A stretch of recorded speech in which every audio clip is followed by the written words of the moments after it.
موبيليس، معا نصنع المستقبل. مشاهدينا الكرام، السلام عليكم ورحمة الله تعالى وبركاته. تبقى أجواء مستقرة تميز يوم الغد بحول الله كافة المناطق الشمالية وحتى المناطق الجنوبية مع ارتفاع محسوس لدرجات الحرارة.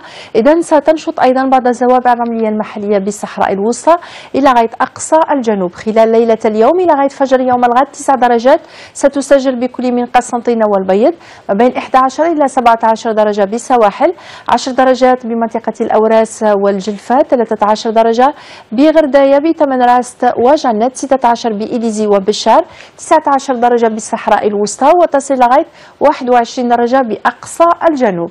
فيما يخص الحرارة القصوى ستعرف ارتفاع محسوس تصل إلى غاية 32 درجة بمعسكر بغليزان، 31 درجة بتلمسان، في حدود 30 درجة بوهران، مرتفعة أيضا بالعاصمة تقارب 29 درجة، 26 درجة بتيزي وزو، بسكيكدا بعنبة، بالجلفة أيضا 28 درجة بقسنطينة، لن تتعدى 23 درجة بالبيض. أما جنوبا مقاييس ما بين 27 إلى 29 درجة بمرتفعات الهوغار وتاسيلي، تصل إلى 31 درجة بشمال الصحراء، 36 درجة بوسط الصحراء، وما بين 36 إلى 38 درجة بين تندوف إلى غاية إنجزان. فيما يخص البحر خلال يوم الغد بإذن الله، إذن البحر سيكون من جميل إلى قليل الاضطراب، وهذا على طول الشريط الساحلي. رياح ضعيفة تماما بالسواحل الشرقية، تكون من ضعيفة إلى معتدلة بالسواحل الغربية، ضمن تيارات غربية إلى جنوبية غربية، أحيانا تدور إلى شمالية غربية نحو السواحل الوسطى.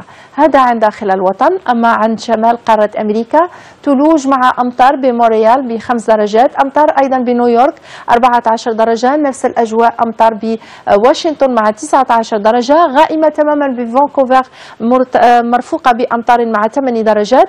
الأمطار تكون تحت وقع الرعود بالنسبة لدالاس مع 28 درجة، أجواء غائمة جزئيا بكاليفورنيا مع 18 درجة، ومستقرة بميامي ومكسيكو تقارب الحرارة 28 درجة مئوية. فيما يخص وقت شروق الشمس لصبيحة الغد على مستوى العاصمة، سيكون في حدود الساعة 6 صباحا و36 دقيقة، والغروب على الساعة 7 مساء و8 دقائق. مشاهدينا أشكركم على حسن المتابعة، تقبل الله صيامكم وصحة فطوركم.